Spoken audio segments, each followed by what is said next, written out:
Black Aggie. From American Folklore, and read from the Creepypasta Wiki. When Felix Agnes put up the life-size shrouded bronze statue of a grieving angel seated on a pedestal in the Agnes family plot in the Druid Ridge Cemetery, he had no idea what he had started. The statue was a rather eerie figure by day, frozen in a moment of grief and terrible pain. At night, the figure was almost unbelievably creepy, the shroud over its head obscuring the face until you were up close to it. There was a living air about the grieving angel, as if its arms could really reach out and grab you if you weren't careful. It didn't take long for rumors to sweep through the town and surrounding countryside.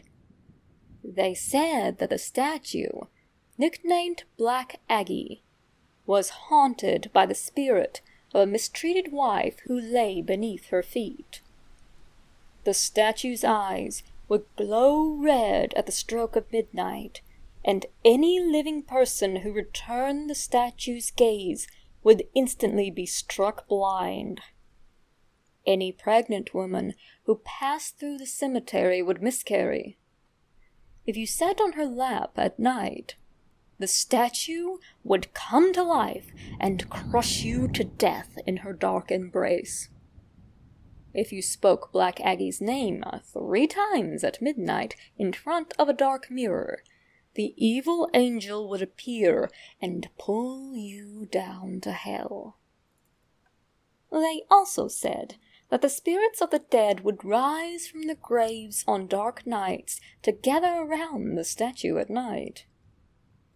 People began visiting the cemetery just to see the statue, and it was then that the local fraternity decided to make the statue of grief part of their initiation rites.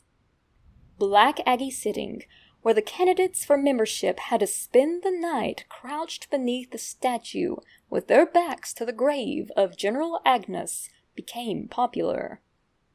One dark night, 2 fraternity members accompanied a new hopeful to the cemetery and watched while he took his place underneath the creepy statue.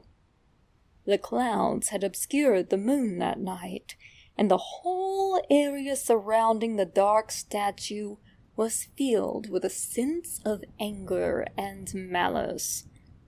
It felt as if a storm were brewing in that part of the cemetery, and to their chagrin, the 2 fraternity members noticed that gray shadows seemed to be clustering around the body of the frightened fraternity candidate crouching in front of the statue.